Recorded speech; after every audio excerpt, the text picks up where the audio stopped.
జీవితమొక పయనమని గమ్యము తెలియదని తెలిసిన ఈ మనిషి పయనమాగదు.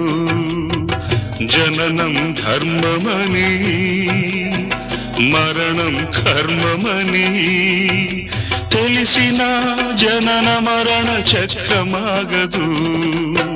మరణం తథ్యమని ఏ జీవికి తప్పదని తెలిసిన ఈ మనిషి తపనాగదు.